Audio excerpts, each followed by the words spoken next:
libro los clasifican en 3 tipos: sistemas abiertos, sistemas cerrados y sistemas aislados, la mayoría, ¿sí?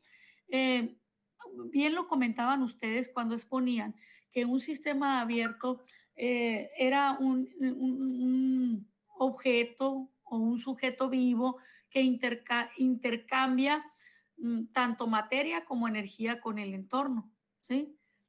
En cambio, un sistema cerrado solamente intercambia energía y los sistemas aislados se dice que no intercambian nada, ni materia ni energía.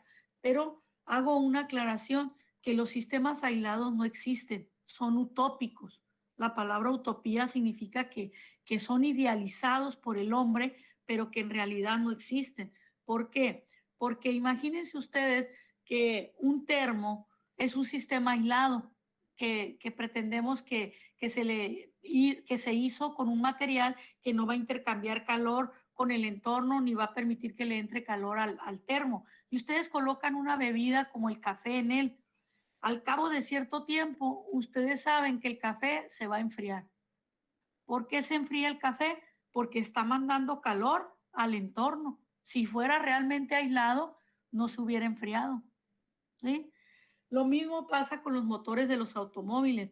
Siempre que enciendes un motor, una parte de la energía que se está consumiendo se gasta en forma de calor y el calor no lo podemos recuperar para poder realizar un trabajo útil. Por lo tanto, no existen los sistemas idealizados, los sistemas aislados, no existen. Pero entonces, ¿por qué lo tomamos en cuenta? Porque el ser humano es a donde quiere llegar, a lograr producir un sistema que realmente sea un sistema aislado para el ahorro de la energía y poder tener nuestro punto de comparación. Aquí estoy en el proceso, pero quiero llegar a este, ¿sí? Para ir comparando cómo va perfeccionando sus sistemas y sus motores y el ahorro de energía donde hay procesos que la consumen, ¿sí? Bueno, si los sistemas son todo lo que nos interesa estudiar, entonces en bioquímica, ¿cuál es nuestro sistema? En bioquímica, nuestro sistema va a ser la célula y por lo tanto, si la célula es nuestro sistema, lo que nos interesa estudiar, todo lo que en ella acontece es parte de nuestro estudio, es parte de nuestro sistema. Las reacciones metabólicas. Las reacciones metabólicas que ocurren dentro de la célula, pues van a ser parte de nuestro interés y de nuestro sistema en estudio, ¿sí? Ahora, ¿qué tipo de sistema es la célula? ¿En qué tipo lo vamos a ubicar? ¿En un sistema abierto, en un sistema cerrado o en un sistema aislado? Lo vamos a ubicar en un sistema semiabierto. La razón es porque la célula tiene una membrana, ustedes lo saben, que tiene un poder selectivo. Deja entrar lo que necesita y solamente deja salir lo que no le sirve. Al tener un sistema, una membrana semipermeable selectiva, significa que no va a intercambiar todo con el entorno, solo ciertas cosas. Por eso es que decimos que es un sistema semiabierto. ¿Intercambia materia? Sí. ¿Intercambia energía? Sí. Entonces, tú dirías que es abierto, pero es semiabierto en el sentido de que ciertos componentes no los intercambia porque necesita mantener su estructura permanentemente. Entonces sería un sistema semiabierto y por eso también se dice que la célula trabaja en un sistema estacionario, es decir, que conserva ciertas propiedades para su supervivencia. No lo va a intercambiar todo. Hasta ahorita, ¿va todo bien, muchachos? Sí, profe, todo bien. Sí, profe. Muy bien.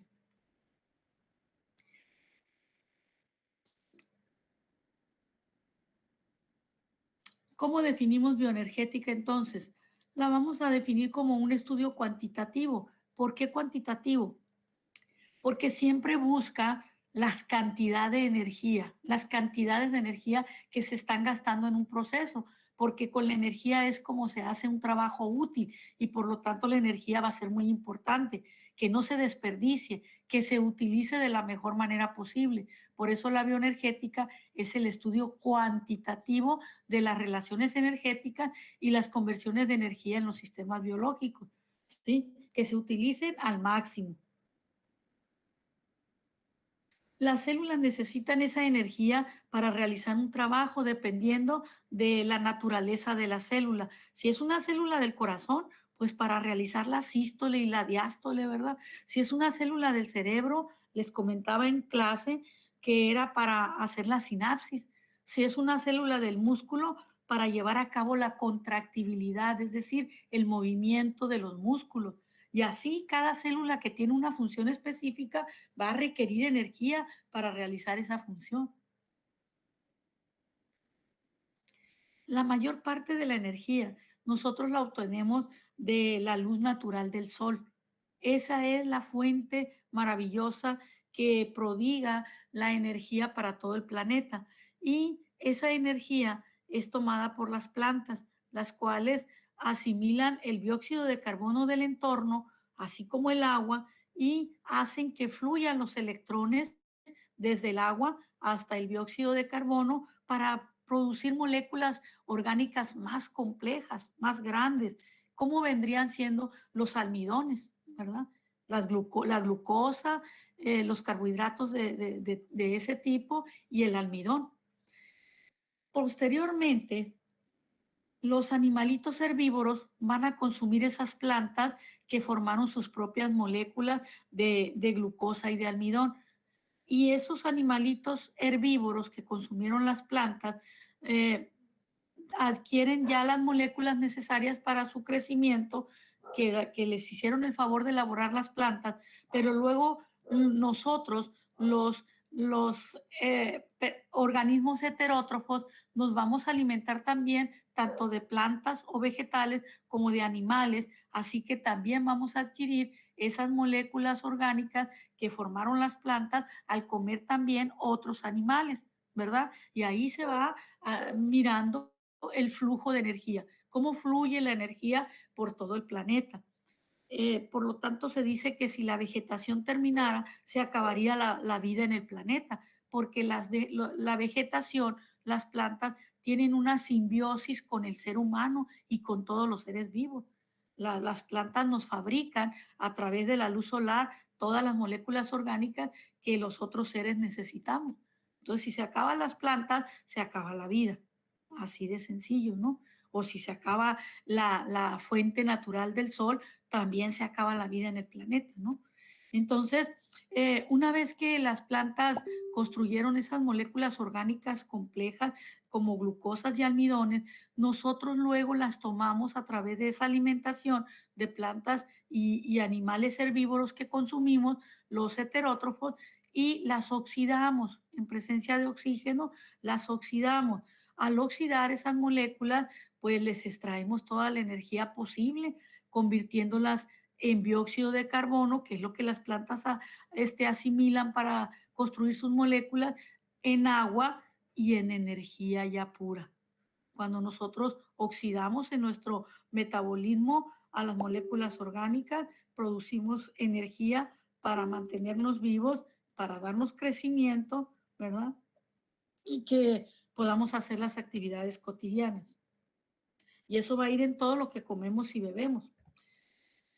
La primera ley de la termodinámica nos dice, la energía no se crea ni se destruye, solamente se transforma. Entonces, si tenemos una energía eléctrica que se transforma en luminosa, pues no se destruyó, solo se transformó. Si tenemos la energía luminosa que se transforma en calorífica, tampoco se destruyó, solo se transformó. Y hay una ecuación matemática que nos indica esa conservación de la energía, la cual nunca se destruye. Aquí tengo la variación de la energía interna de un sistema en esta fórmula matemática, que es igual a la variación de calor que posee ese sistema menos el trabajo que realiza ese sistema y el calor que intercambia con el entorno, ¿sí?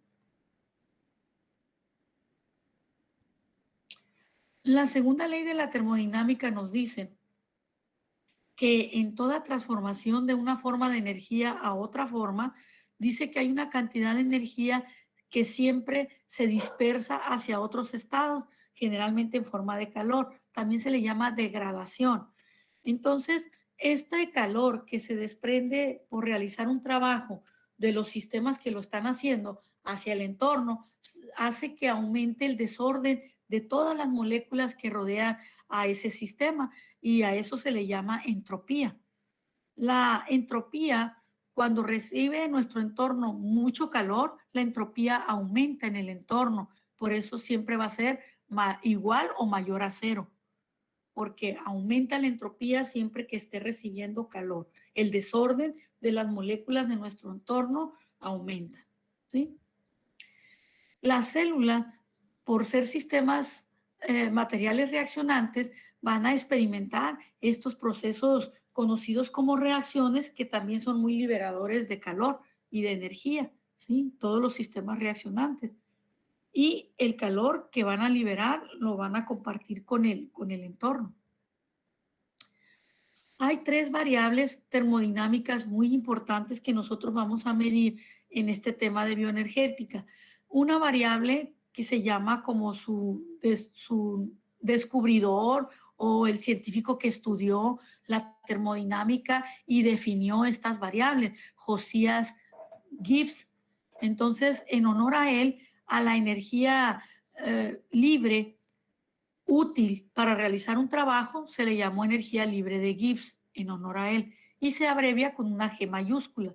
Luego definió lo que es la entalpía, que es con una H mayúscula, y también definió la entropía, que es con una S mayúscula. La energía libre de Gibbs, como les dije, la vamos a entender como aquello que expresa la cantidad de energía capaz de realizar trabajo durante una reacción cuando la temperatura y la presión se mantengan constantes.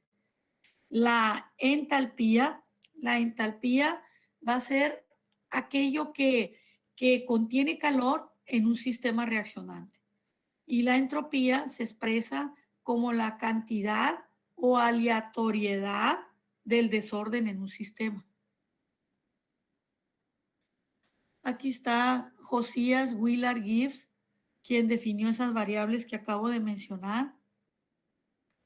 Y nos dice que cuando un sistema necesite que le apliques calor, un sistema de reacciones, se le van a llamar reacciones endergónicas.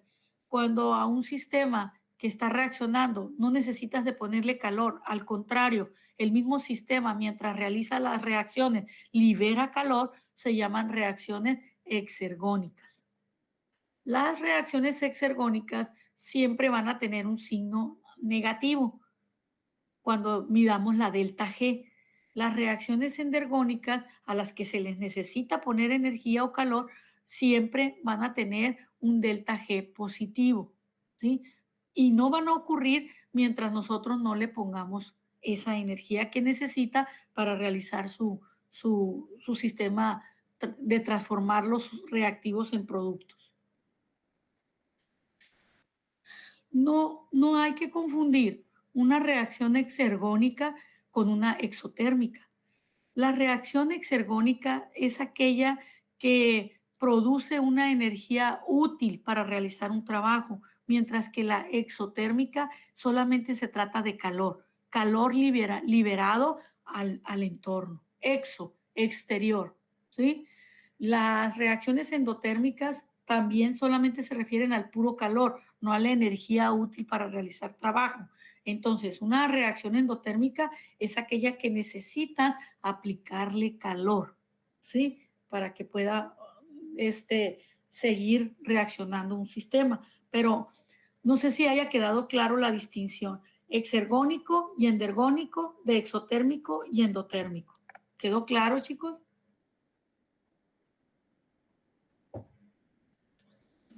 Sí, doctora.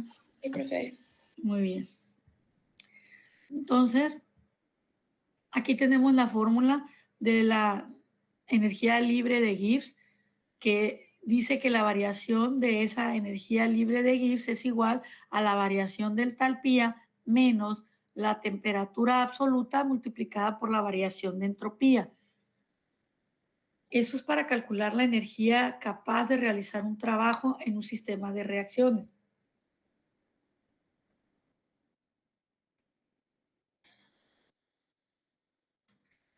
esa reacción, por ejemplo, yo aquí les voy a presentar una reacción.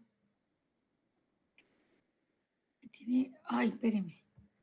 Quiero que me deje señalar, pero no puedo agarrar el láser aquí. Bueno, en este, ¿sí ven mi cursor, muchachos? ¿Sí lo miran? Sí, maestra. Ah, con eso. Bueno, miren, yo tengo una reacción aquí, metabólica o de la que ustedes gusten. Tengo los reactivos A mayúscula más la sustancia B mayúscula y me produce C mayúscula más D mayúscula. Las letras minúsculas son las moles de la sustancia A. Esta A minúscula son las moles del reactivo A. Esta B minúscula son las moles del reactivo B. Y esto produce C moles del producto C, D moles del producto D. Entonces, cada reacción que ocurre en el metabolismo tiene su propia constante de equilibrio. Así como nosotros, los seres humanos, tenemos también nuestra propia huella digital, también las reacciones que ocurren a una cierta temperatura, ¿verdad? Van a tener su propia constante de equilibrio. Por eso se va a poder saber qué tanto van a producir los reactivos al reaccionar de productos si se colocan a la misma temperatura y en las mismas concentraciones, ¿sí? Entonces, aquí tengo una reacción y tiene su propia constante de equilibrio. ¿Cómo se calcula la constante de equilibrio si yo conozco la concentración de los reactivos y la concentración de los productos cuando la reacción llega al equilibrio? ¿Cuándo una reacción llega al equilibrio? Cuando todos los reactivos que tenían que reaccionar lograron hacerlo y formarme ciertos productos y esos productos ya se quedaron fijos, ya no va a aumentar la cantidad de productos formados, se acabó la reacción, ya no va a seguir interactuando el reactivo A con el B, ni tampoco los productos C y D se van a regresar a volverme a formar a los reactivos A y B. Ya llegó a un equilibrio, la reacción ya se dio y ya quedó lo que se iba a producir y ya quedó lo que no reaccionó también. Porque cuando ocurre una reacción, a veces no todos los reactivos se gastan. Queda una parte de esos reactivos ahí que no se transformaron en producto. Pero entonces, cuando llega el equilibrio, ya quedó lo que quedó. Ya quedaron las cantidades de producto que se lograron formar y ya quedó la cantidad de reactivos que no pudieron reaccionar. ¿Sí? Por eso se llama equilibrio. Cuando llegamos a ese equilibrio, tenemos que calcular la constante de equilibrio. ¿Para qué? Pues para muchas cosas que se necesitan observar en las reacciones metabólicas. Entonces, ¿cómo calculamos la constante de equilibrio si ya llegó la reacción a ese equilibrio del que yo les hablaba? Vamos a agarrar las concentraciones de los productos y las vamos a dividir entre las concentraciones de los reactivos. Obviamente, cada una de las concentraciones elevadas a su propio número de moles. Por ejemplo, me quedaría así. La constante de equilibrio me va a quedar igual a los productos. Si se fijan, los productos están arriba en el numerador y abajo en el denominador de la fórmula están los reactivos. La concentración del producto C en el estado de equilibrio elevada a su número de moles. La concentración del producto D elevado a su número de moles entre la concentración del reactivo A elevada a su número de moles por la concentración del reactivo B elevada a su número de moles. Esto define la constante de equilibrio y así se podría calcular si nosotros conocemos la concentración de los productos y de los reactivos y así y también las cantidades de moles que hay de cada uno de ellos. ¿Ok?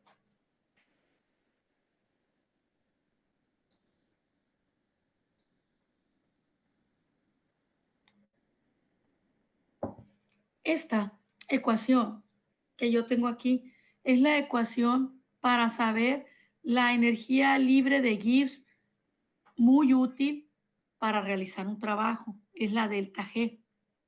Esta va a ser igual a delta G estándar. Esta esferita que tiene arriba la G indica que las condiciones se dieron de una manera fija, permanente. Por ejemplo, cuando obtenemos una energía libre de Gibbs útil para realizar trabajo, donde la temperatura es constante, donde la presión es constante, donde la concentración de los reactivos es constante.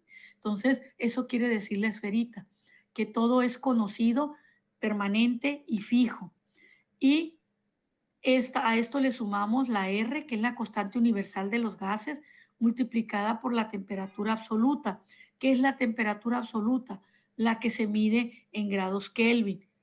Si a nosotros nos dan grados centígrados, lo que tenemos que hacer es transformar esos grados centígrados en grados Kelvin. ¿Cómo los transformamos? Cuando te den los grados centígrados, le sumas 273 y eso ya queda convertido en grados Kelvin, ¿sí? Entonces aquí se meten temperaturas absolutas multiplicado por el logaritmo natural de la concentración de los productos elevado a sus moles entre la concentración de reactivos elevado a sus moles. Esto ya les parece conocido. ¿Por qué? Porque acabamos de definirlo como la constante de equilibrio, ¿sí? Entonces esta ecuación la podemos transformar en que delta G es igual a delta G estándar más R por T por el logaritmo natural de la constante de equilibrio, ¿sí? Porque esto ya lo definimos como constante de equilibrio. Y aquí lo tengo. Pero ¿por qué se hizo tan chiquita la ecuación anterior? Miren la anterior. ¿Por qué ahora obtengo esta ecuación tan pequeña? La ecuación 1. Pues porque llegó al equilibrio y en el equilibrio la delta G vale 0. Esta delta G, que estoy aquí moviendo el cursor, vale 0. Porque la reacción ya llegó al equilibrio, ya no voy a obtener más energía útil para realizar un trabajo. Cuando llega al equilibrio, entonces despejo la delta G estándar. Esta también me da una energía útil porque tenemos una temperatura y una presión y una concentración de reactivos fija dentro de la célula. Entonces, esta también me da una energía útil, pero no es la misma que la delta G. La delta G es, bajo cualquier circunstancia, estar produciendo energía libre de Gibbs útil. En este caso, la de la esferita es solamente bajo condiciones estándar, pero si se llega al equilibrio, esta ya no existe, ya no aporta, ¿sí? Entonces despejamos delta G que tiene el superíndice 0 y nos queda la ecuación cortita de aquí. ¿Por qué menos? Porque acuérdense que si yo despejo delta G estándar, este más R por T por el logaritmo natural de la constante de equilibrio se estaba sumando, va a pasar para el otro lado restando. Si pasa restando, pues le va a quedar un signo negativo, ¿sí? Entonces, vamos a ver que quedó así. Delta G estándar en el equilibrio, ¿eh? Estamos hablando del equilibrio. Delta G estándar es igual a menos R por T por el logaritmo natural de la constante de equilibrio. Así me quedó en el equilibrio la energía útil.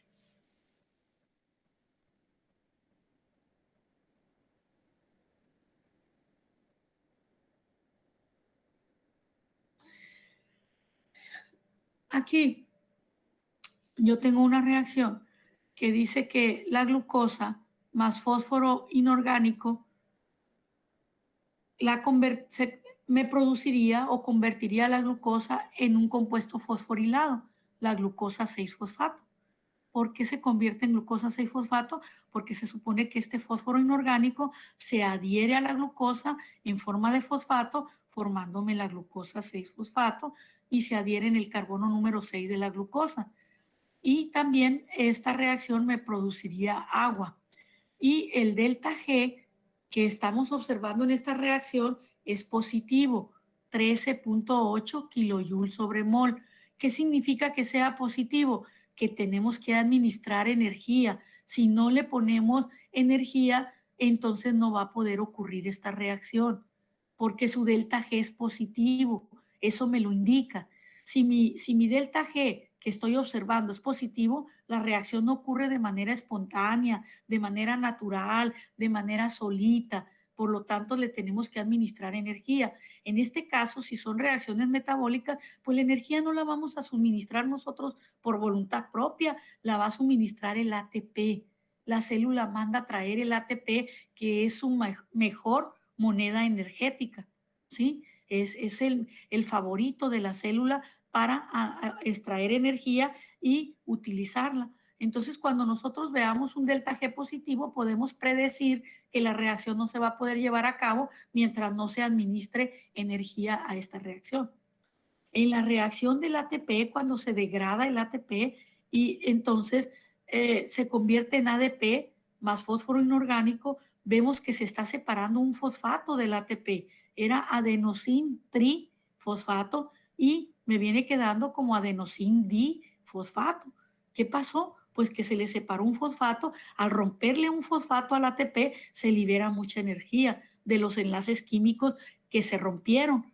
Al liberar mucha energía, esa energía, fíjense en el delta G, menos 30.5 kilojoules sobre mol, unidades para medir esa energía libre de Gibbs útil, menos 30.5 kilojoules. Si está negativa la delta G, es una reacción exergónica. ¿Qué significa? Que se lleva a cabo espontáneamente, de manera solita y natural, ¿sí? Entonces, miramos que la delta G del ATP es negativa y tiene un valor de 30.5 kilojoules por mol, perdón.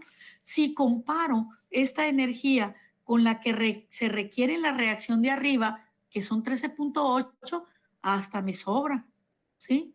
30.5 contra 13.8, hasta me va a sobrar.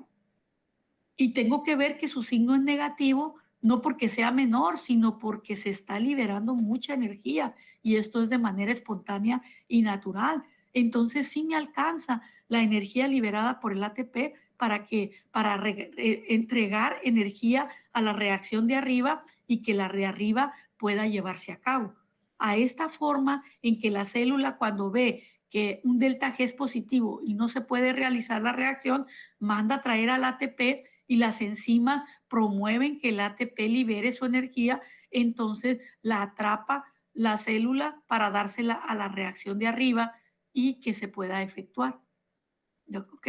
Pero hay unos requisitos que también se necesitan para que exista el acoplamiento energético. A la forma en que una reacción le da energía a la otra, se le llama acoplamiento energético. Y hay unos requisitos. ¿Cuáles requisitos serían para que se pueda pasar energía de una a otra? Que tengan reactivos o productos similares las dos reacciones, al menos uno. Miren esto, la reacción de arriba tiene fósforo inorgánico en los reactivos. Miren la reacción de abajo, tiene fósforo inorgánico en el lado de los productos, ¿sí? Miren, ahí ya tiene una sustancia en común. Miren el agua. En la reacción de arriba, el agua está en los productos. Miren en la reacción del ATP, el agua está en los reactivos. ¿Ven? ¿Qué significa esto? Que se puede pasar energía una a la otra y además alcanza. Tienen que fijarse también en el delta G, qué valor tiene para ver si va a alcanzar a cubrir a la reacción que tenemos endergónica. Sí alcanza. Por lo tanto, se van a poder acoplar y se van a poder sumar. Vamos a sumar. Haciendo la suma de la reacción de arriba con la de abajo, pues nos queda ATP más glucosa produce ADP más glucosa 6-fosfato. Ya no aparece el fósforo inorgánico, ya no aparece el agua, porque al haber uno en los reactivos y otro en los productos, se elimina. Al haber un agua en los reactivos y otra agua en los productos, se eliminaron al hacer la suma, ¿sí? Entonces, ya me quedó ATP más glucosa produce ADP más glucosa 6-fosfato. Se logró fosforilar a la glucosa. Y con las cantidades de energía que se iban a ocupar, vemos que la suma me da 13.8 más menos 30.5 kilojoules por mol y me sobran todavía menos 16.7 kilojoules por mol. Por supuesto que se va a poder pasar energía de la reacción 2 a la 1 y hasta me va a sobrar. ¿Ok? Aquí tengo, bueno, una forma mecánica de representar el acoplamiento de las reacciones. También, por si alguien no le entiende de la manera en que lo expliqué ahorita, lo podemos ver mecánicamente. Mire, yo tengo aquí un plano inclinado y tengo una caja que se quiere subir por ese plano inclinado. También tengo una caja grandota que está amarrada a través de una polea y una cuerda a la caja pequeña. En la zona azul que yo estoy mirando, delta G es mayor que cero. ¿Por qué? Porque se necesita invertir energía. Va a ser positivo. Todos los números mayores a cero son positivos. Entonces, delta G al ser positiva necesita que le administremos energía. Miren en el lado rosita, delta G dice menor a cero. ¿Qué significa? Que los números menor a cero son negativos. Por lo tanto, esta parte es una reacción exergónica. Libera calor de manera solita, se realiza de manera espontánea y natural y no se batalla. Entonces, hay que administrarle energía al lado azul. ¿Cómo? Dejando caer esta caja que está aquí grande por el plano inclinado, al ser más grande y caer por su propio peso, va a hacer que la caja pequeña pueda ir ascendiendo. Entonces, esta caja grande le pasa energía a la pequeña por estar amarradas en la polea y jalar a la pequeña. Entonces aquí se va a ganar altura, la caja pequeña va a ganar altura, que va a ser energía potencial, y la caja grande, que tenía energía potencial, al ir descendiendo, va perdiendo energía potencial y ganando energía cinética, hasta que entrega toda su energía a la caja pequeña y logra que ésta suba, que ésta ascienda, ¿sí? Entonces, así es una forma mecánica de representar el acoplamiento energético. Y pues la hidrólisis del ATP va a ser la reacción exergónica que proporciona la energía para la mayoría de los procesos endergónicos en las células. Por eso el ATP es el principal transportador de energía química en la célula. Y listo. No sé si tienen preguntas, muchachos. No, doctora. No. Doctora. Ninguna. Bueno, pues eso fue todo el repaso, chicos, de bioenergética, semana 10, bioenergético-termodinámica. Que tengan bonito día. Igualmente. Igualmente, maestra. Igualmente, profe. Profe, igualmente. Disculpe, ¿va a subir la clase a Blackboard? No, no la puedo subir a Blackboard, ya quedó aquí.